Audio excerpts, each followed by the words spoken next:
जी fourth class, अस्सलाम वालेकुम। कैसे हैं आप? क्या हाल चाल है बेटा? आज है 18 अगस्त और आपका उर्दू के पीरियड है, ठीक है, जिसमें हम तफ़हीम की प्रैक्टिस करेंगे कि तफ़हीम क्या है और उसके मुताबिक हमें क्या क्या कुछ सीखना है। आज हम क्या करेंगे, ये आप सब जानते हैं कि हमारा सिलेबस जो है वो ख़त्म हो चुका है। अब हमारी दोहराई का टाइम आ गया है, हमने दोहराई करनी है। और दोहराई में बेटा हम सबसे पहले तफ़हीम करेंगे, जो कि हमारे पेपर का सबसे पहला सवाल होता है। हम इस सवाल के अकॉर्डिंगली काम करेंगे और सबसे पहले ये जानेंगे तफ़हीम से मुराद क्या होती है, तफ़हीम से क्या मकसद होता है तफ़हीम का। इसमें बेटा ये चीज़ होती है कि सबसे पहले तो मैंने आपको बताया था कि जो हम सबक पढ़ते थे, सबक हमने कहानी पढ़ी, कहानी के अंदर जो सवालों के जवाब हम निकालते थे वो भी एक तफ़हीम की ही किस्म थी। असल में तफ़हीम का जो मकसद है, जो मतलब है, जो इसकी अहमियत है, जिस मकसद के लिए इसको किया जा सकता है कि हमें हमारे पास किसी भी चीज़ का कोई मफाद या मफ़हूम जो होता है, हम इस किस्म की काबिलियत रख सकें कि उसको हम उसका इजहार जो है हम मुख्तसर से अंदाज में बयान कर सकें। और ये तफ़हीम जो है हमारे पास तस्वीर की सूरत में हो सकती है, सवालों के जवाबों की सूरत में हो सकती है, और इसके अलावा हम इसको ज़बानी अल्फाज में भी इसको बयान कर सकते हैं। और इसमें हमारे पास मवाद ऐसा होता है कि हम बाज़ औक़ात हमें इसके उन्वान पर बहस कर दी जाती है और उसमें तफ़हीम का इजहार बयान करने के लिए हमारे पास जवाब जो है साफ़ किस्म के अल्फाज में बयान किया जाता है। बाज़ औक़ात उसका खुलासा बयान करना होता है, तशरीह बयान करनी होती है, ज़बानी चार्ट और ग्राफ की सूरत में दे दिया जाता है।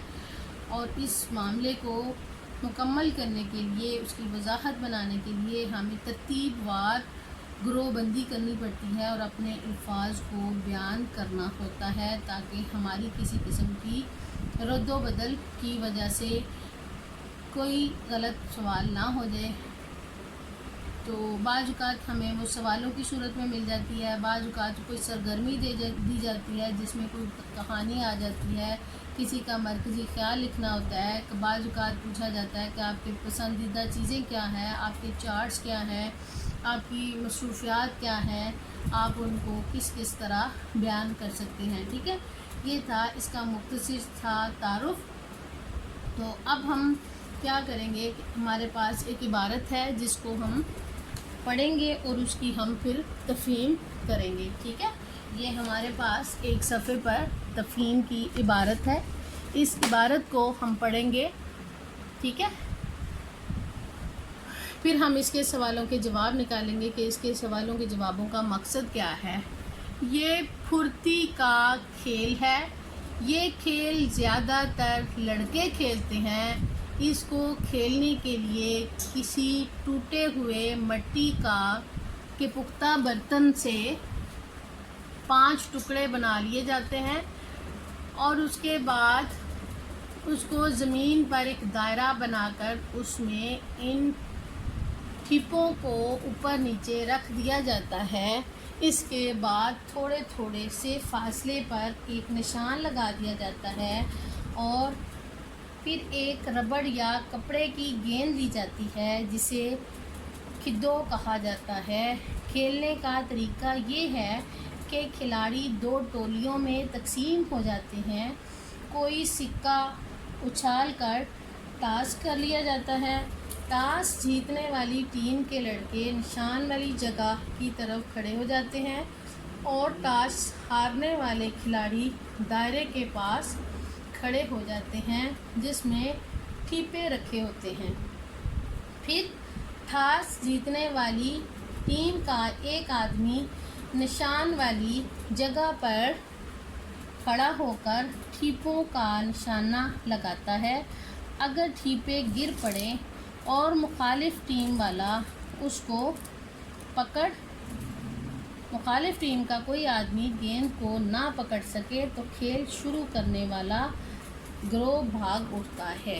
दूसरी टीम की ये कोशिश होती है کہ پہلی ٹیم کے کسی کھلاڑی کو گیند سے نشانہ نہ بنایا جائے۔ پہلی ٹیم کے آدمی انہیں اسی کوشش میں کامیاب نہیں ہونے دیتے۔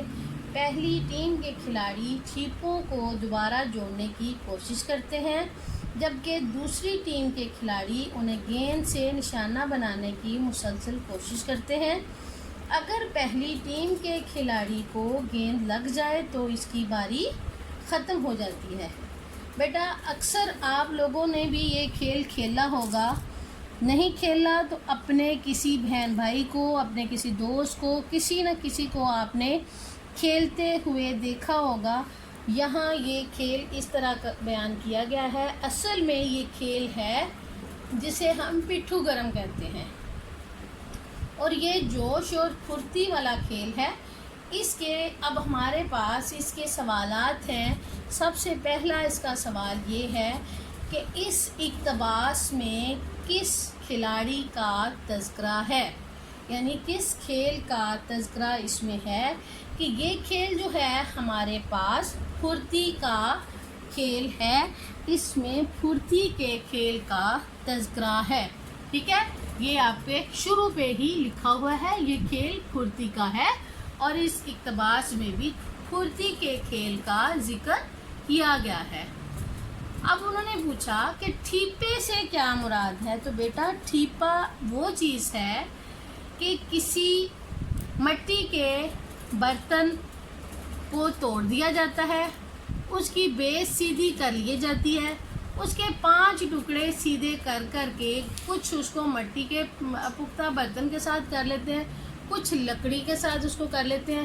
یہ اپنی اپنی چوائس پہ بعض بچے کر لیتے ہیں، لیکن یہاں پہ جو ہے اس کے مطابق ہی ہم نے کرنا ہے۔ ٹھیپے سے مراد کسی ٹوٹے ہوئے مٹی کے برتن سے 5 ٹکڑے تیار کیے جاتے ہیں اور زمین پر دائرہ بنا کر ان ٹھیپوں کے اوپر نیچے رکھ کر کھیل کھیلا جاتا ہے۔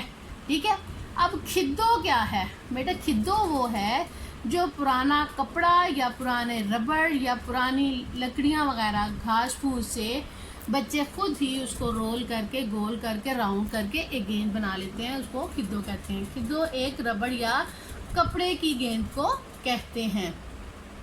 پھر ہے ٹاس، جیتنے والی ٹیم ٹھیپوں کا کیا کرتی ہے؟ جو ٹیم جیتتی ہے ٹاس، وہ یہ کرتی ہے کہ وہ باری لیتی ہے اور وہ اس کھدوں کو پکڑ کر ان ٹھیپوں کو مارتی ہے۔ جب وہ ٹھیپے گرتے ہیں تو ان کو وہ اکٹھا کر کے جوڑ دیتی ہے۔ ٹاس جیتنے والی ٹیم کے لڑکے نشان والی جگہ کی طرف کھڑے ہو جاتے ہیں اور باری لیتے ہیں۔ ایک ٹیم کی باری کب ختم ہوتی ہے؟ جب پہلی ٹیم جو ہے اس کو اس کے کھلاڑی کو گیند لگ جاتی ہے یا وہ ان ٹھیپوں کو جوڑنے میں ناکام ہو جاتا ہے تو اس کی باری ختم ہو جاتی ہے۔ تو اس کا جواب ہمارے پاس کیا ہوا کہ جب کھلاڑی کو گیند لگ جاتی ہے تو اس کی باری ختم ہو جاتی ہے۔ یہ تھا ہمارا تفہیم کی ایک پریکٹس، جس کو ہم نے بار بار کرنے سے ہمیں سوالوں کے جواب ڈھونڈنے آ جائیں گے اور ہم اچھی طرح تفہیم کر سکیں گے۔ بعض اوقات اس تفہیم کو میں سے ہم اور سوالات پیدا کر لیتے ہیں، جس طرح اس میں کوئی فعل ڈھونڈ لیں گے اس کے ہم سوال بڑھا سکتے ہیں۔ ان سوالوں کو آگے ہم کریں گے کہ کسی کے جملے بن جاتے ہیں، کسی کے سوالات بن جاتے ہیں، پھر اس کے مطابق ہم اس تفہیم کو مکمل کرتے ہیں۔ آج کا آپ کا کام یہی ہے کہ آپ اس تفہیم کو یاد کریں اور اس کے بعد اپنی اپنی کاپیز کے اوپر اس کو لکھیں تاکہ آپ کو سمجھ آ جائے کہ تفہیم ہے کیا چیز۔ ٹھیک ہے، اپنا بہت خیال رکھیے گا۔ اللہ حافظ۔ ٹھیک ہے۔